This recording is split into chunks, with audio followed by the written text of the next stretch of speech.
My teenage years were full of sketching, angst, and trouble. I wasn't popular or unpopular. Maybe just forgettable.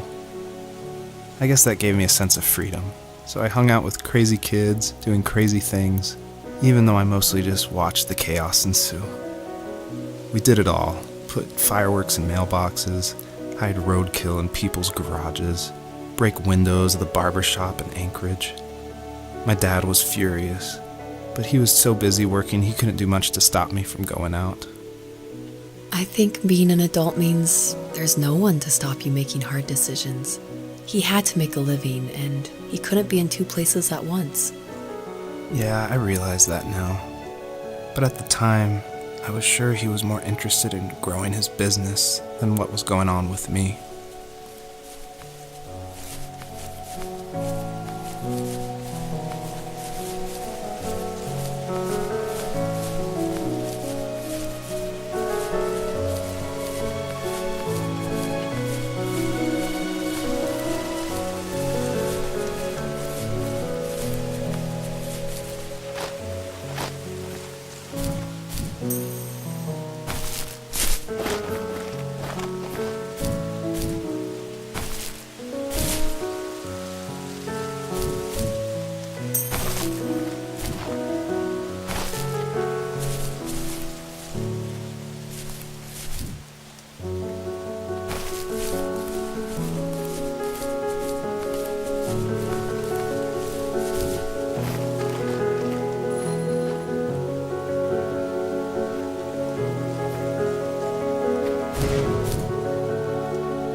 He was working another late night, and my friends were over, saying how bored they were and how they'd come all the way out to my house for nothing.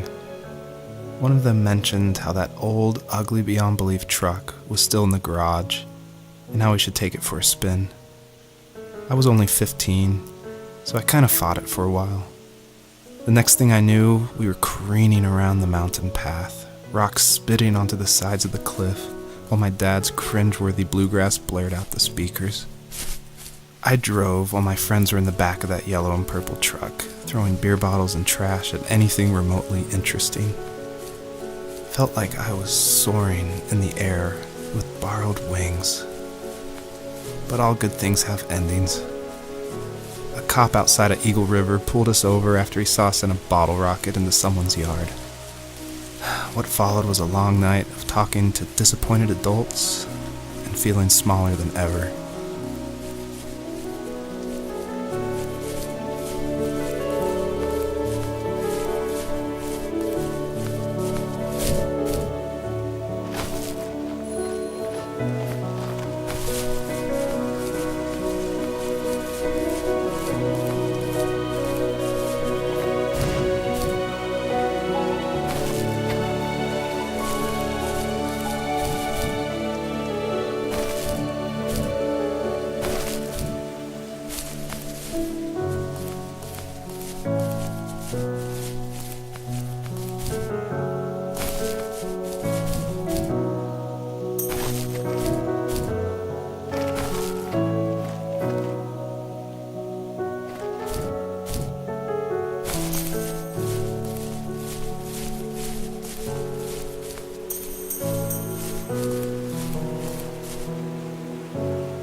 After he drove me home from the police station, I blew up at him, saying how I never wanted to be like him, how I was going to be someone and leave that hick icebox for good.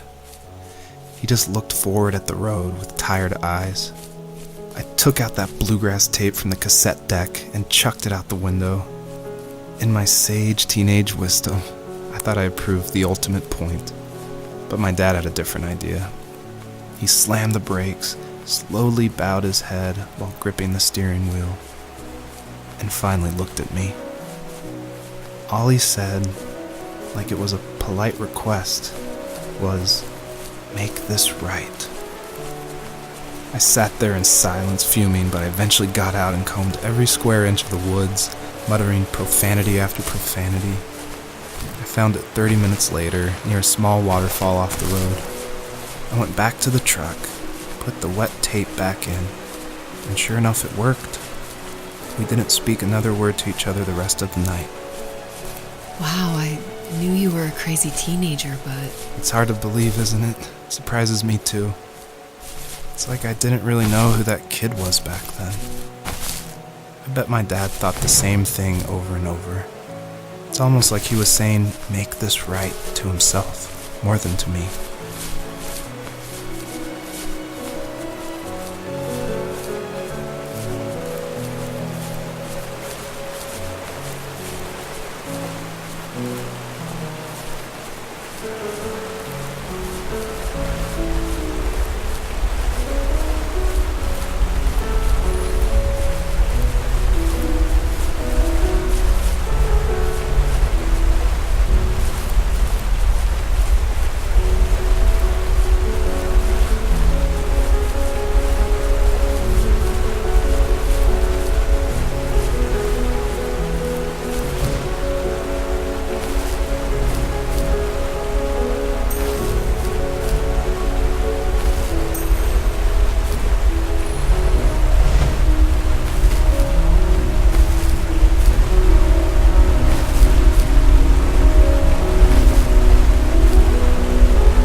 My friends would laugh about that night and talk about how crazy it was, and I laughed along, pretending it didn't bother me. But it did. I imagined my friends growing old in the bush and able to find that thrill in those godforsaken ice fields. It's like those mountains were a literal wall keeping me from leaving, where all I would have to look forward to are lumber yards and evening beers. I had to climb over. That was my only goal for a long time.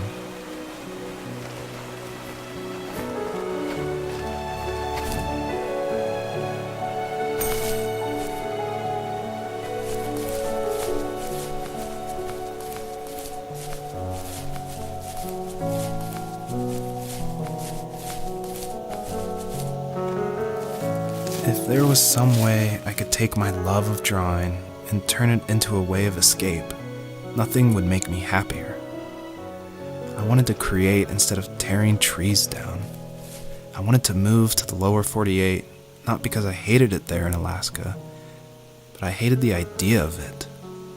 It's like all of that spite inside me had created this monster which followed me around my whole teenage years.